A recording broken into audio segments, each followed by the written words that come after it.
Jim says his friend is up early today. She just posted on her social media. She got the Wordle in 3 guesses today. Yeah, she lives in Chicago. She said, I'm up early, might as well try it, and then posted the grid, which I didn't know what they were at first, but now I told Kelly that I'm seeing them all the time on Twitter and Facebook. Exactly. It's very easy. I just sent you the website, Biggie, so you can play. I know. I felt my wrist vibrate, but I didn't want to look at it. I felt like it was a test. That was a test. Is this your Apple Watch wrist, Biggie, or the other one? This is my Apple Watch. If the other one vibrates, you got trouble. There's nothing on that wrist. Then you're in trouble. I felt my wrist just getting a little vibration. I thought, this is a test. He sent me something. Yeah, you're not. He wants me to look, but I'm not going You to. shouldn't. You passed the test. Congratulations. Yep. Later today, you can play Wordle. It's a new game that I've spearheaded. Sweeping the internet. I've really given it its push, and I mentioned it is sweeping the internet. You're welcome.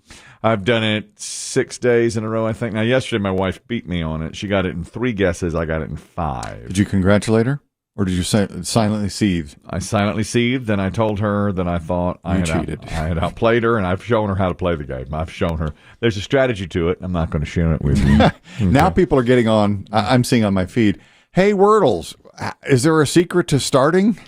Well, my secret to starting is this. You have to guess a 5-letter word? That's all it is. You get 6 chances to guess a 5-letter word, and they give you nothing. So you just plug in a 5-letter word. I always start with steal, S-T-E-A-L, because you use an S, a T, and an L, which are usually in a lot of words, and an E and an A, so you get a couple of vowels in there that are very common. Or, if you want to play boggle, stale. Stale. Or least. My wife starts with least, okay? 6 1, half dozen the other. It tells you if you've got letters in the right place or letters in the wrong place. Now, yesterday, I only had a T, and it was in the wrong place. The word was point, so I had to really get it. You only get 1 word a day, so you have to, So once it's gone, it's gone. Once it's gone, it's gone. So I can tell you it's point. You can't go back and play that one. And I've not found yet that the Wordle, which is now really growing, I haven't found yet that they've repeated letters. I haven't seen one with 0 or 2 E's. Like the word proof? Yeah, that's not in there yet. Have you ever been stumped by a Wordle? Not yet. Yesterday was as close as it got. I guessed joint on the 4th word. Yeah, you did. Meaning like a club. Oh, right. Or a hinge at your elbow or knee. But it turned, and so then I had the O-I-N-T in the right place, and then I just had to look and say, okay, point, and I got it. But I did Google, and they do say that sometimes they will use the same letter twice. But that can confuse you a bit, I imagine. So they haven't yet for me. So my wife and I compete every day. This is the first time she's beaten me. And it's bound to happen. I told her, in 6 long days. 6 days. She beat the streak me has come to an end. And I told her, well, of course you did. I taught you how to play. Ooh. That's what I did. Well, and I can tell you that she knew her number was good, too. Oh, yeah. Chris Demm had left the room already, but she called him post-show. She said, you do the Wordle yet? Yeah. And I said, not yet. And I said, how many? I said, did you get it? She said, yeah, I got it. And I said, how many tries? She goes, I'm not going to discuss that. That's personal information. That's personal information. Do you have to, when you do your little competition, Kelly, between you and the wife, do you have to show your blocks, or do you take her word for it? She had to show her blocks. I'm not going to just believe her. Just say I got it. Right. You got to show me you got it in 3. She did. I showed her. I got it in 5. I'm going to predict roughly in 3 weeks, our first Wordle murder story shows up in the Demm report. They're calling him the Wordle murderer. It's either going to be probably 2 roommates. I don't think it'll be domestic as much. It's possible. But it'll be somebody got shot over the Wordle.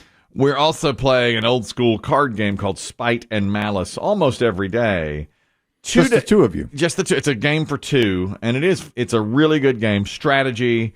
And the other day, she beat me, but when she did, I told her, it's amazing you beat me for how much I outplayed you. Her cards were so much better than mine, and I said, I outplayed you so badly, and yet you still win. That's how good your cards were. And she said, I'm going to kill you in your sleep. She literally said that to me. She goes, just be careful, because I'm going to kill you in your sleep. I'm going to crimp your hose. She knows all the tricks. Yes, she does. She knows how to get away with it. Yeah, she does. I mean, the woman is immersed in the world of murder. She's watched so much true crime. She could. If I really sunned her with that, too. I did, I said, it's like when a last-place team randomly beats a first-place team. Like the Jags. Knocking the Colts out of the playoffs. And the first-place team goes, well, that's cute. Oh, you get a little win. Oh, cute. Still outplayed you. You're lucky. That's what I said to her. I said, your cards were so much better than mine. It's amazing. I got so close to winning. It's like, only You almost lost. Only my mastery and skill got me that close to winning. You made so many mistakes. Sometimes I see her making mistakes, and I want to just tell her, oh, you're making mistakes. But I don't, because I want to teach her, but I don't. Do you? Well, I also want to lord You want to school her. to win the game. And yesterday I won. This was a couple of days ago. And she went, listen, we're not keeping track of it. We've played 11 times. I've won 6. She's won 5. I'm not keeping track of it. Okay. That's just where we are right now. What if you start a Wordle losing streak? God, I would hate that. That would really. Yeah. I made the mistake 2 days ago. Chris Demm and I were doing it sort of together. We got it in 4. What was the word? Proxy was the word. Proxy, Oh, that's pretty good. Yeah, I guess 4. I guess joint. I think we know your real starting word. And wound up being proxy, which was, that was good. And so I got home. She had gotten it in 5. I said, well, I got it in 4. And I said, well, Chris Demm and I, blah, blah, blah. She goes, oh, you had to get help from Chris Demm. He was just looking over my shoulder. I was just showing him how to play. Oh, okay, I see how it is. Shouldn't count that one. She's like, put a flag by that one since Chris Demm had to do it for you. There's yesterday, this is entertainment news now. Bill Murray was out. I don't know what he was promoting, but he stopped in Washington Square Park in New York and started playing songs on the piano there. I don't know if he's promoting anything. Or if it's just a Bill Murray moment. Yeah, well, he was on The View, so I think he must have been on there to promote something. I don't know. But he was on yesterday. He just sat down in Washington Square Park and started playing songs. Automobile in America, chromium steel in America. That's Bill Murray. In America, very big deal in America. Skyscrapers bloom in America. So he did all that. Now, this may sound like a dumb tourist question. Is there just a piano sitting in the park? Yes, I guess there must be. I don't know. That was odd that he did that. Yeah, piano's not an instrument you can strap to your back. I think they do have it in the park there, like under a covering, and he got in there and played it and sang the song too. He also sang "I Feel Pretty" while he was sitting there yesterday. I feel charming, oh so charming. Crowd started to gather. Of course, they were getting ready to arrest him, but then somebody said, "That's Bill Murray." That I hardly can believe. It's quite good. Do you Quite think? good at the piano. Agreed. Do you think he really played? He was in Groundhog Day playing the piano. Remember that was one of his I just thought they'd faked it in Groundhog's Day. Maybe he learned how to play. I don't know. Do you think he would be really, really cool to meet, or do you think he would blow you off? I can tell you, my sister and brother-in-law have met him. They met him. And he was very, very polite to them and to everybody. Yeah. He owns in Charleston, South Carolina. The River Dogs. The River Dogs. And I think he still does. He would go to almost every game when he was in town. Yeah. And he sits in the stands. Yeah. And my sister, brother-in-law went to the game, and they were like, that's Bill Murray. And my brother-in-law was like, I'm going to ask him for a picture. Took a picture, said hello. Several other people did. He thanked him for coming to the game, walked down to the gates, and went to his car. I mean, he is a average guy. I love that about him. Don't you love to hear that about somebody that's that famous, Yeah. Bill Murray? I'm a huge fan. And, the internet is full of stories of people, talking about my night with Bill Murray. And he just, if he's in town, he'll just go to a bar, go to like a college bar in town, just hang out, and then he just disappears into the night. My friend Mike from the gym, Young Mike, he said he's met Charles Barkley 3 times in Las Vegas. And they couldn't be nicer. Couldn't, and just regular guy, playing blackjack, or he like sat beside him doing that. He was at the gym once, like on a treadmill, and there was Charles Barkley next to him. And he said he just couldn't be a nicer guy. And they'd chat about whatever. Is Murray in the new Ghostbusters? Is that maybe coming to streaming? Is that the next thing? It is in streaming now, and he is a little bit of spoiler. He is in it. But he was also in something called The French Dispatch. I think both just hit streaming, so that may... Well, listen to this. He's on The View yesterday. Chris Demm's going to appreciate this. One of the favorite movies that Chris Demm and I share is Tootsie from 1982.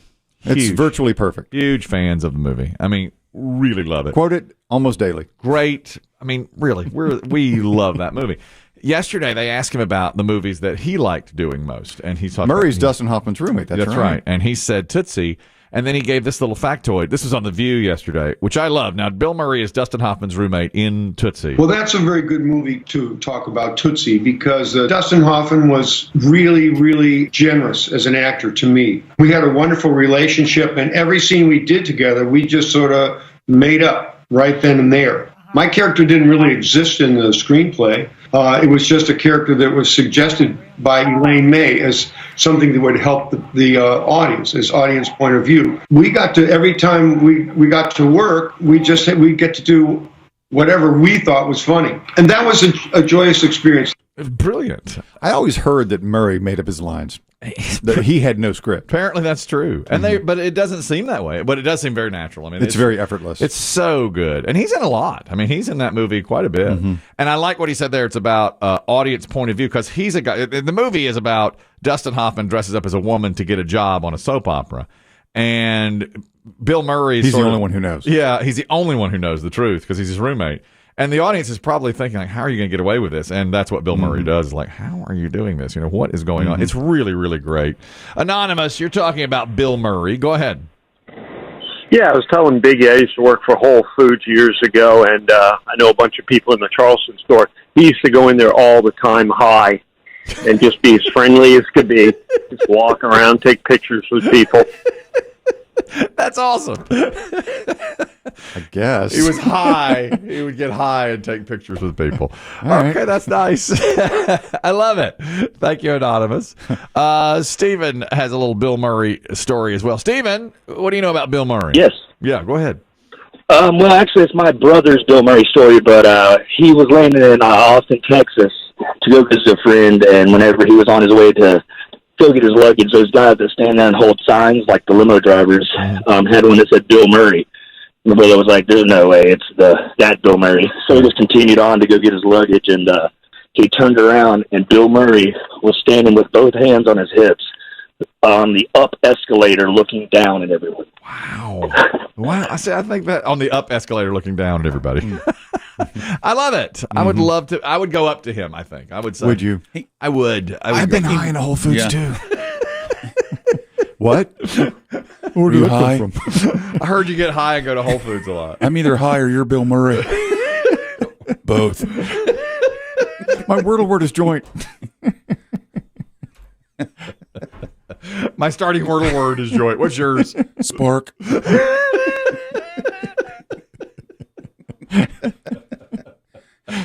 Well, both are good. Yeah. Both really give you some value. Yeah, it's a good jumping off point, really. Rex, you're talking about meeting somebody famous and having a good experience. Go ahead. Yeah, our neighbor down at our lake house in Charlotte is Cordell Patterson, plays for the Atlanta Falcons. Oh, yeah. And, yeah, super nice guy. We showed up unannounced one day with my kids, like, on a Saturday evening, and he spent like an hour and a half. You know, he let him do his Super Bowl rings when he played for the Patriots and won, signed a bunch of footballs, and just the nicest guy in the world. I love hearing that. Don't you love hearing that? He had a terrific fantasy year, by the way. I had him. Yeah, so he had a great year. Yeah, he did. I loved him. I thought that. I love hearing that. I'm going to draft him again next year. Just after hearing that, you know. Cordell Patterson. You know, they used him like as a receiver and a running back down in Atlanta. I love it. Thank you very much, Rex. That is so cool to hear. Yeah, but I bet he'd be like, "Oh, you're one of those fantasy dudes." I would go up to him and say, "Yeah, we're gonna head back to the house." In fact, Kelly Curse means he just woke up with knee pain for no reason at his lake house. Yeah, he'll fall off a jet ski at the lake. Yeah. Oh, my knee. Oh, man. Speaking of which, I had to have an emergency stretch session with Landon yesterday. An emergency? I had to. Well, I got snowed out a couple of times, and I hadn't seen him in 2 weeks, and I said, Landon, I've got to. I'm tight. I've got it. I'll risk it.